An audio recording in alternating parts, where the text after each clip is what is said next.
Bienvenue dans la quatrième vidéo. Donc, nous allons rentrer dans inspection d'URL. Nous allons aller copier le site de... Voilà, pour faire l'indexation de notre site. Et copier ce lien, puis cliquer sur Entrée tout simplement. Donc, Google est en train de faire la récupération de l'URL. Et voilà, nous voyons que l'indexation a été faite immédiatement. Je dis immédiatement parce que lorsque j'avais testé pour mon portfolio, je ne sais pas si ce sont mes manipulations extérieures, mais on m'a dit que le quota était déjà passé. Donc, je tiens à préciser ça dans la vidéo pour ceux qui voudront tester et qui, peut-être, à travers des manipulations, trop de requêtes, peut-être sans le savoir, vous verront le quota, ce message du quota est dépassé. Lorsqu'ils voudront faire l'inspection de l'URL, de ne pas paniquer, c'est normal, ça m'est arrivé. Donc, la seule chose que vous pouvez faire, c'est de suivre le message. Le message vous dit de revenir le lendemain. Donc, vous revenez tout simplement le lendemain. Et vous refaites encore cette inspection de l'URL là.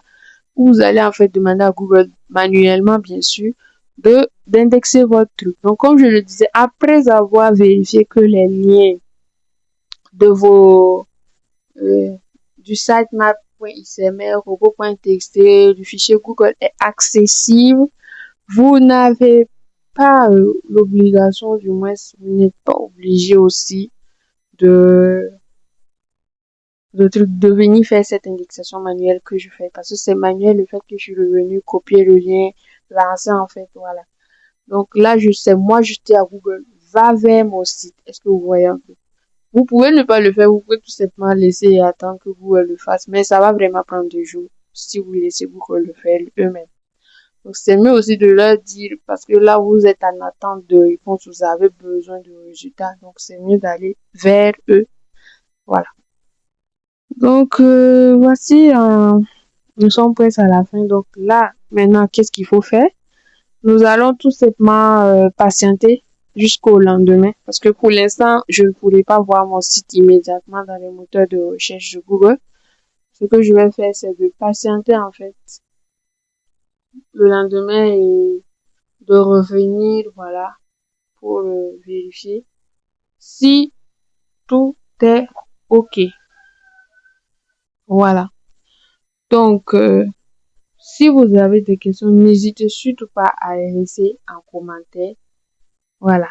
Que ce soit ici sur YouTube ou voilà. N'hésitez surtout pas à laisser un commentaire. Je répondrai. Et si vous voulez aussi d'autres tutos, n'hésitez surtout pas à les mentionner en commentaire.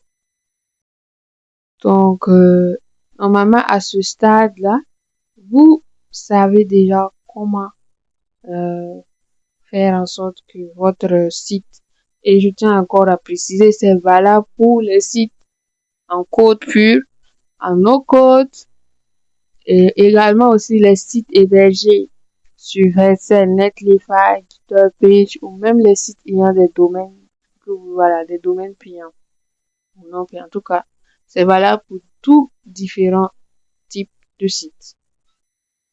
N'hésitez surtout pas à partager cela avec vos amis. Et voilà. Donc, ici, dans cette vidéo, jusqu'à ce stade, on a compris en fait pourquoi Google ignorait en fait nos sites. Comment on crée un compte. Vous voyez que j'ai déjà associé à mon compte Google. Donc, j'avais déjà un compte sur Google Search Console. Donc, ceux qui ont venu nouvellement, vous aurez besoin de créer votre compte. Également, nous avons vu comment on valide notre propriété et comment on fait la demande de l'indexation.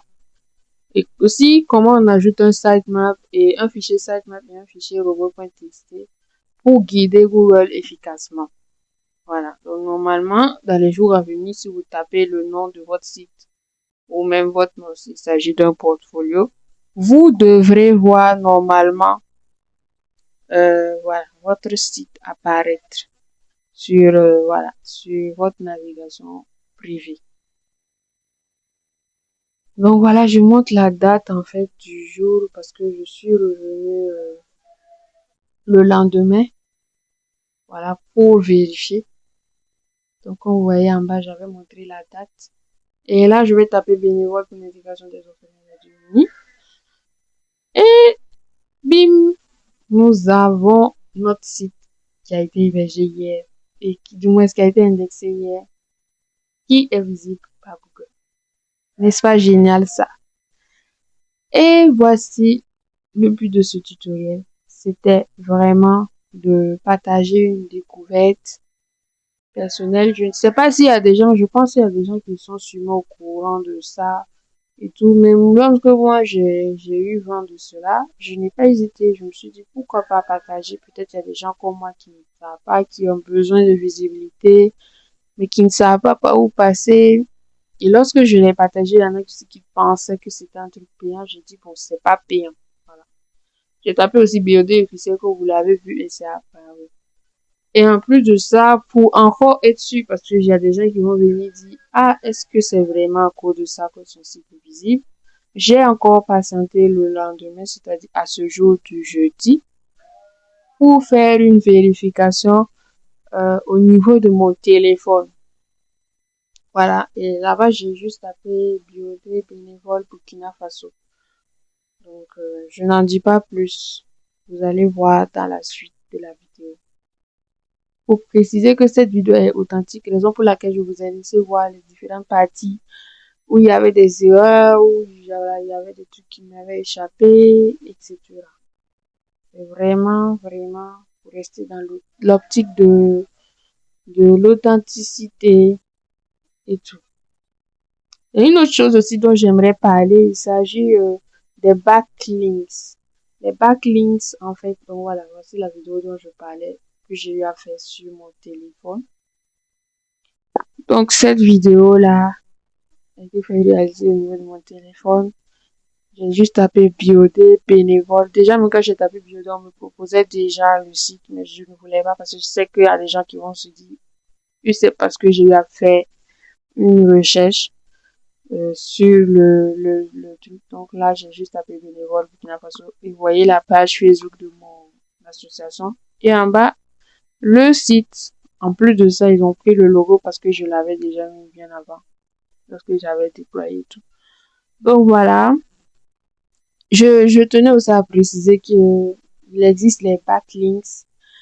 Et les backlinks qui sont en fait des liens vers vos sites, mais qui sont placés sur d'autres sites. Comme je le disais précédemment, si vous avez la possibilité de pouvoir avoir une insertion de vos différents sites web sur d'autres sites, n'hésitez pas, ça aide aussi. Donc voilà, pour ceux par exemple qui créent du contenu ou même qui sont voilà sur LinkedIn et tout, qui ont une certaine reconnaissance, n'hésitez pas au lieu de seulement envoyer une bio de vous, envoyez aussi des liens vers vos portfolios.